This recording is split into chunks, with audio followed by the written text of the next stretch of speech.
Si è tenuto stamattina a Reggio Calabria, nella sede di Confindustria, un incontro tra la Medcenter e i sindacati per parlare sul futuro del porto di Gioia Tauro. Preoccupazione per la struttura è stata espressa dal reggente della Confindustria di Reggio Calabria, Pippo Callipo, dopo un incontro con Vincenzo Iacono, amministratore delegato della società del gruppo Conscip che gestisce il porto. Callipo ha chiesto alla Regione di far intervenire il governo per il sostegno del porto. Intanto i lavoratori hanno manifestato i propri timori all'ingresso della Confindustria reggina.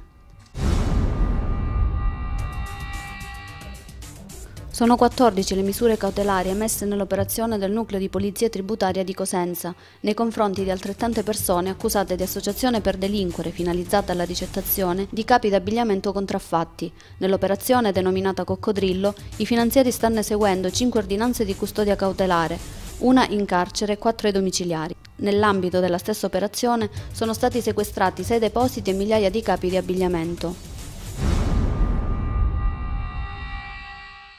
Ignoti hanno appiccato il fuoco alla Volkswagen Golf di un consigliere comunale di maggioranza di Isola Caporizzuto, a riferirlo il Quotidiano della Calabria. Si tratta di Carmine Biondi, 33 anni, capogruppo in consiglio di SEL. Nel luglio scorso a Isola erano state incendiate le automobili del sindaco Carolina Girasole, del vice sindaco Anselmo Rizzo e del responsabile dell'ufficio urbanistica Agostino Biondi. Quest'ultimo è cugino di Carmine, che ha subito l'ultimo atto intimidatorio. I carabinieri hanno rinvenuto vicino all'automobile una bottiglia incendiaria. Progettavano un attentato contro le istituzioni. Per questo motivo sono stati arrestati Michele e Alessandro Macri, padre e figlio di origine calabrese, di Cinquefrondi, titolari di un bar di Valle Crosia in provincia di Imperia, al termine di un'indagine della direzione distrettuale antimafia. I carabinieri sono arrivati ai due in base a delle inquietanti intercettazioni telefoniche in cui si progettava un omicidio a scopo dimostrativo. Sequestrate anche delle armi. Stamattina è fissata in carcere l'udienza di convalida dell'arresto per i 2 calabresi. Non c'è pace sulle strade crotonesi. Dopo i 4 morti in 4 giorni, grazie a Zolli a Crucoli il 7 gennaio, Anastasio Olivo a Cutro, Bruno Vetere a Crotone e ieri Giuseppe Cassano a Isola Caporizzuto, sempre ieri nel pomeriggio sulla strada statale 107 si è ribaltato un mezzo pesante, con il ferimento di 2 persone nel territorio di Santa Severina. Intanto, sempre ieri, da registrare il sopralluogo del nuovo capo dipartimento dell'ANAS, Domenico Petruzzelli, sulla strada statale 106 Ionica Crotonese. Fumata nera per la riunione del forum del terzo settore che si è svolta ieri pomeriggio a Crotone. Al termine della discussione tra le organizzazioni di volontariato, infatti, non si è riuscito a trovare un accordo per nominare il direttivo definitivo.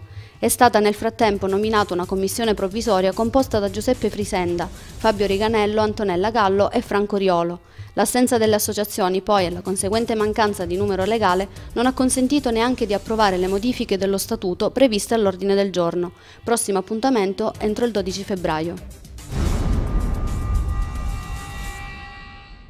Si sono svolti ieri pomeriggio nella Basilica dell'Immacolata di Catanzaro i funerali del cavaliere Pino Albano, definito l'ultimo vero presidente del Catanzaro Calcio. La Basilica dell'Immacolata era stracolma.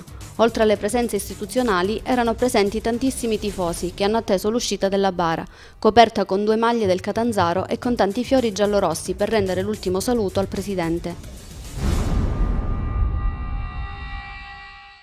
Per disposizioni della Prefettura di Crotone, il derby Crotone-Reggina, in programma lunedì 17 gennaio, sarà riservato ai soli residenti della provincia pitagorica, ad eccezione dei possessori della tessera del tifoso. Inoltre è stato disposta la chiusura della vendita dei biglietti entro il 21 di domenica, il divieto di vendita dei tagliandi attraverso internet e il divieto di cambio nominatività di biglietti e abbonamenti. Il botteghino dello stadio Ezio Scida sarà aperto da venerdì e domenica dalle 10 alle 13 e dalle 16 alle 19.